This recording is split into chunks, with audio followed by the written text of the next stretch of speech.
Amor de perdição. Memórias de uma família, de Camilo Castelo Branco. Narrado por Sónia Pedro. Capítulo 19. A verdade é algumas vezes o escolho de um romance. Na vida real, recebemo-la como ela sai dos encontrados casos ou da lógica implacável das coisas. Mas na novela custa-nos a sofrer que o autor, se inventa, não invente melhor. E se copia, não minta por amor da arte. Um romance que estriba na verdade o seu merecimento é frio, é impertinente, é uma coisa que não sacode os nervos nem tira a gente sequer uma temporada enquanto ele nos lembra deste jogo de Nora cujos alcatruzes somos uns a subir, outros a descer, movidos pela manivela do egoísmo. A verdade. Se ela é feia, para que oferecê-la em painéis ao público? A verdade do coração humano. Se o coração humano tem filamentos de ferro que o prendem ao barro de onde saiu, ou pesam nele e o submergem no charco da culpa primitiva, para que é imergi-lo, retratá-lo e pô-lo à venda? Os reparos são de quem tem o juízo no seu lugar, mas, pois que eu perdi o meu a estudar a verdade, já agora a desforra que tenho é pintá-la como ela é, feia e repugnante. A desgraça afervora ou quebranta o amor? Isso é que eu submeto à decisão do leitor inteligente. Factos e não teses é que eu não trago para aqui. O pintor retrata uns olhos e não explica as funções ópticas do aparelho visual. Ao cabo de 19 meses de cárcere, Simão Botelho almejava um raio de sol, uma lufada de ar não coada pelos ferros, o pavimento do céu que o da abóboda do seu cubículo pesava-lhe sobre o peito. A ânsia de viver era a sua, não era já a ânsia de amar. 6 meses de sobressaltos diante da forca deviam distender-lhe as fibras do coração. E o coração para o amor quer-se forte e tenso, de uma certa rijeza que se ganha com o bom sangue, com os anseios das esperanças e com as alegrias que o enchem e reforçam para os reveses. Caiu a forca pavorosa aos olhos de Simão, mas os pulsos ficaram em ferros. O pulmão ao ar mortal das cadeias. O espírito entanguido na glacial estupidez de umas paredes salitrosas e de um pavimento que roçou os derradeiros passos do último padecente e de um teto que filtra a morte a gotas de água. O que é o coração? O coração dos 18 anos. O coração sem remorsos. O espírito anulante de glórias ao cabo de 18 meses de estagnação da vida. O coração é a víscera, ferida de paralisia, a primeira que falece sufocada pelas rebeliões da alma que se identifica à natureza e a quer e se devora na ânsia dela e se estorce nas agonias da amputação, para as quais a saudade da aventura extinta é um cautério em brasa. E o amor, que leva ao abismo pelo caminho da sonhada felicidade, não é sequer um refrigério. Ao deslaçar da garganta a corda da justiça, Simão Botelho teve uma hora de desafogo, como que sentia o patíbulo lascar entre os seus braços. E então convidou o coração da mulher que o perdera a assistir às segundas núpcias da sua vida com a esperança. Depois, a passo igual, a esperança fugia-lhe para as areias da Ásia, e o coração entumecia-se de fel, o amor afogava-se nele, morte inevitável, quando não há abertura por onde a esperança entre luzir na escuridão íntima. Esperança para Simão Botelho? Qual? A Índia, a humilhação, a miséria, a indigência. E os anelos daquela alma tinham mirado as ambições de um nome. Para a felicidade do amor, envidava as forças do talento. Mas além do amor estava a glória, o renome e a vã imortalidade que só não é demência nas grandes almas e nos génios que se sentem por viver nas gerações vindouras.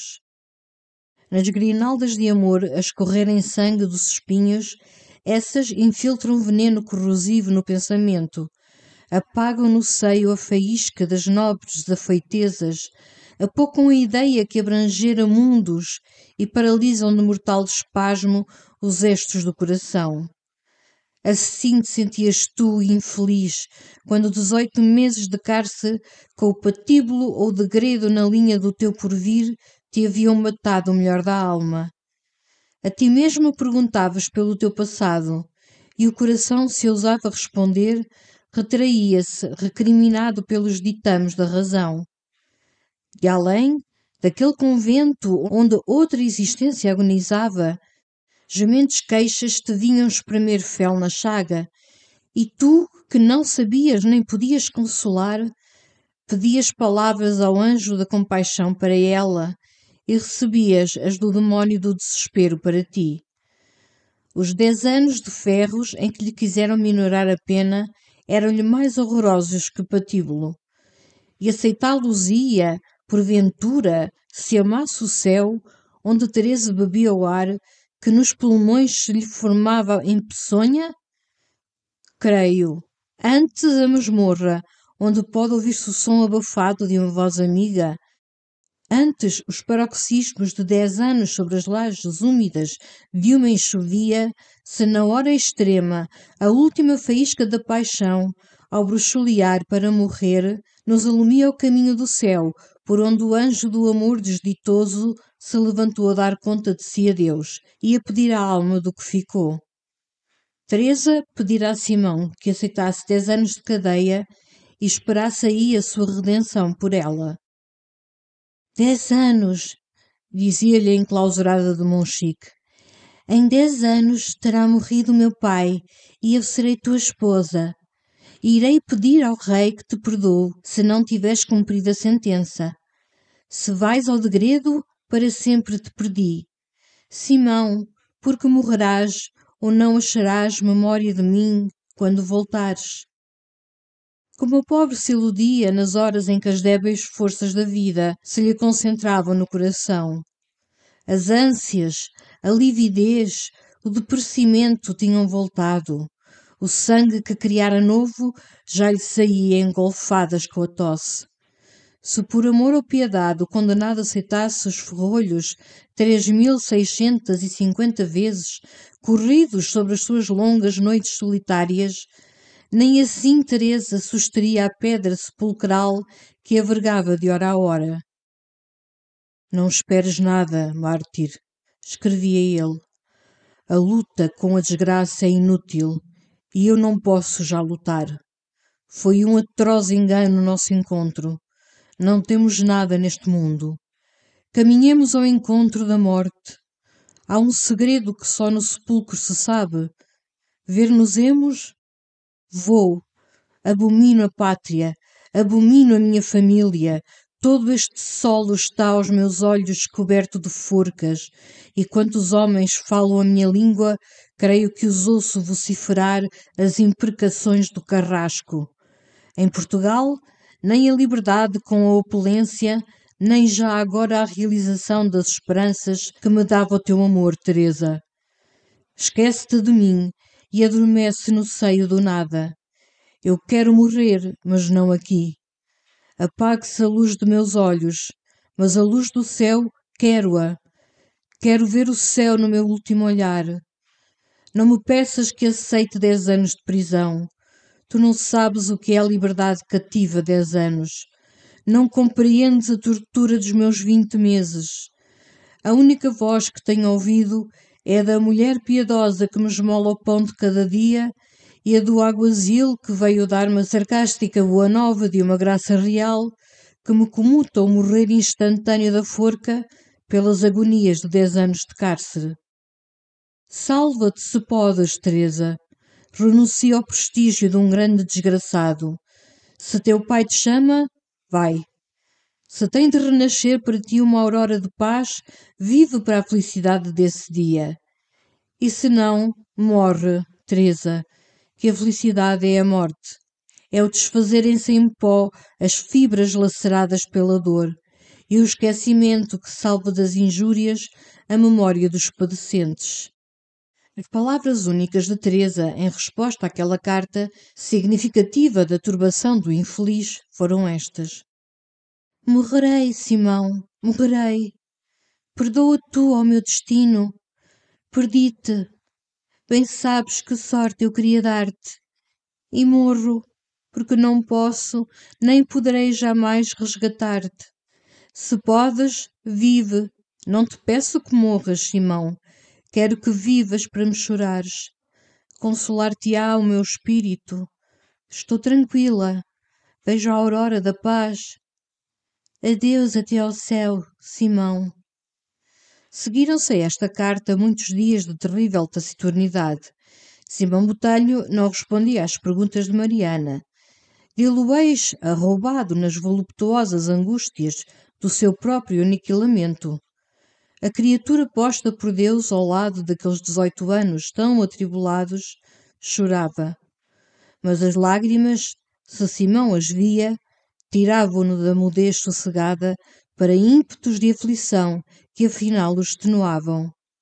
Decorreram 6 meses ainda, e Teresa vivia dizendo às suas consternadas companheiras que sabia ao certo o dia do seu trespasse. 2 primaveras vira Simão Botelho pelas grades do seu cárcere. A terceira já enflorava as hortas e esverdeava as florestas do Candal. Era em março de 1807. No dia 10 desse mês, recebeu o condenado intimação para sair na primeira embarcação que levantava a âncora do Douro para a Índia. Nesse tempo, vinham aqui os navios buscar os degredados e recebiam em Lisboa os que tinham igual destino. Nenhum estorvo impedia o embarque de Mariana, que se apresentou ao corregedor do crime como criada do degredado, com passagem paga por seu amo. E se a passagem valia bem? Disse o galhofeiro magistrado. Simão assistiu ao encaixotar da sua bagagem numa quietação terrível, como se ignorasse o seu destino. Quis muitas vezes escrever a derradeira carta à moribunda Teresa, e nem sinal de lágrimas podia já enviar-lhe no papel. Que trevas, meu Deus! Exclamava ele e arrancava as mãos cheias os cabelos. Dai-me lágrimas, Senhor, deixai-me chorar ou matai-me, que este sofrimento é insuportável. Mariana contemplava estarrecida estes e outros lances de loucura, ou os não menos medonhos da letargia. E Teresa, bradava ele, surgindo subitamente do seu espasmo.